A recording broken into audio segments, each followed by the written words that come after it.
Hi, this is Otto Penzler. I'm at the Mysterious Bookshop in Manhattan, down in Tribeca, and we're here for our weekly show about books and authors and collecting. And last week's show was really a mess.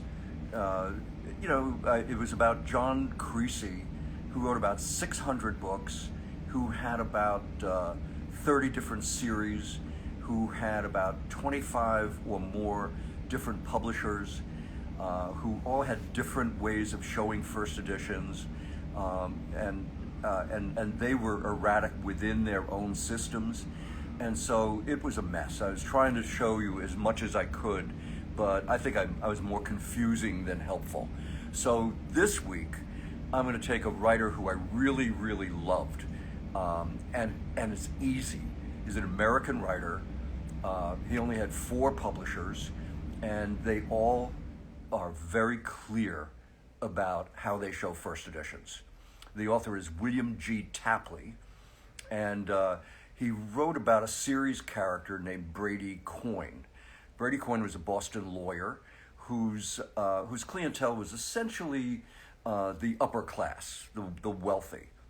And what I liked so much about Brady Coyne is he was a lawyer, but he was a really nice person, which seems incompatible with being a lawyer. Sorry for my lawyer customers out there. But he was gentle and kind, just as Bill Tapley was.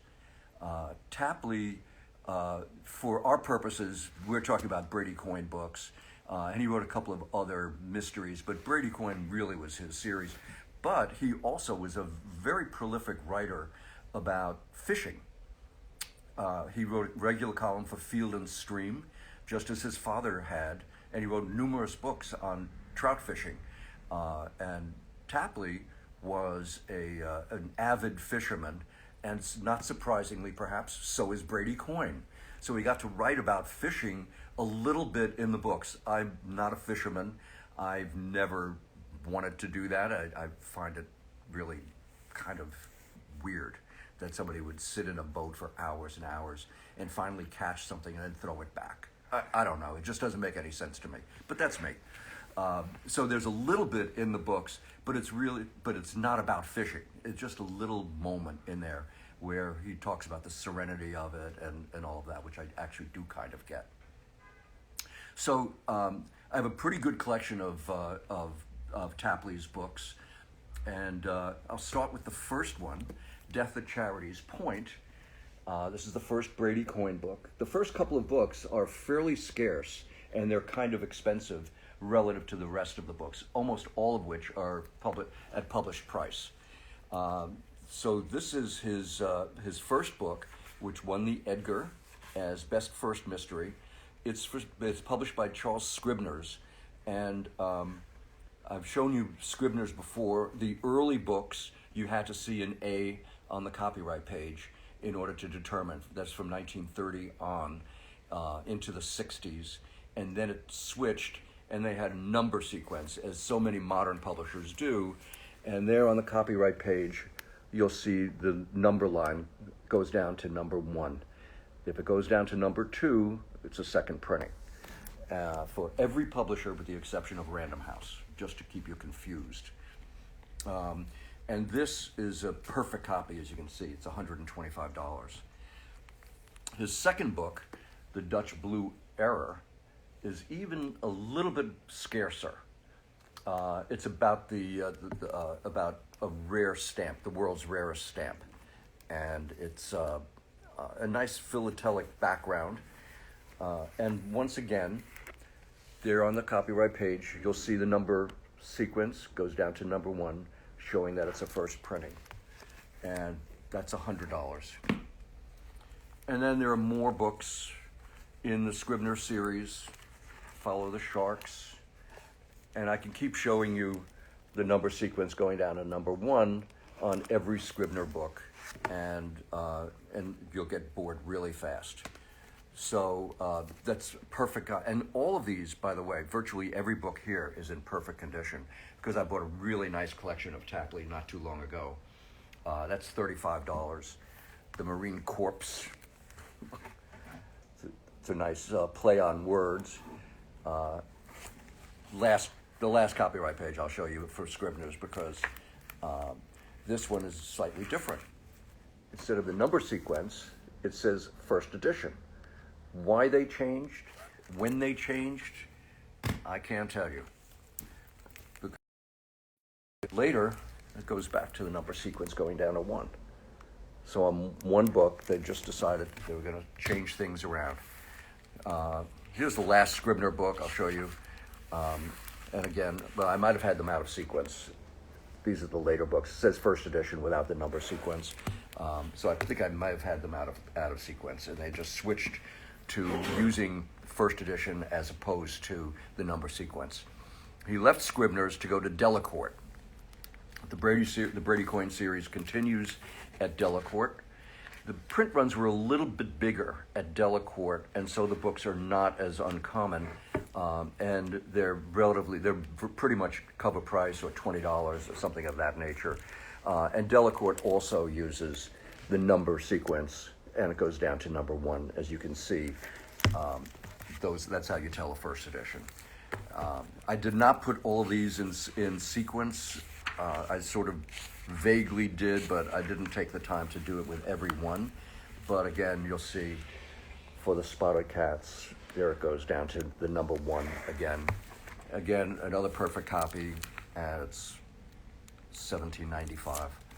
So it's possible to collect Brady coin at a very reasonable for a very reasonable amount of money. Tight Lines, another book. Again, the number sequence goes down to number 1, and it's $20. So, but that's how all of the Delacorte books are. The number sequence goes down to 1. Then he left there to go to St. Martin's. St. Martin's uses the same methodology of showing the number sequence. It goes down to number 1. And this is autographed. I'll show you his signature on the title page. William G. Tapley. It's a mouthful, the middle initial in there. William Tapley would have done it, or Bill Tapley. I only knew him as Bill. And this is a signed copy, and it's $20. Close to the Bone, another St. Martin's Press. As usual, the number sequence goes down to number 1. That's how you tell the first. And then the same for that's Minotaur, which is an imprint at St. Martin's. And it's also signed. And Minotaur, because it's an imprint of St. Martin's, uses the same number sequence that goes down to number 1. And there you see it. So that's the first edition, signed, and it's $20. And then he stepped up in class and went to Otto Penzler Books. The Snake Eater. There was a period where I had sold the Mysterious Press, so I didn't have the name for Mysterious Press anymore. I wasn't allowed to use it, but I was still working as a publisher, and so I was allowed to use my name. It was Otto Penzler Books, and I published Bill. This is when I was with Macmillan. I had an imprint at Macmillan called Otto Penzler Books. And because What's that colophon? That I was just starting to say, as it happens. Because we lived, our offices were in a sort of a townhouse, a 5-story building, where the bookshop was, the publishing offices, and I lived there.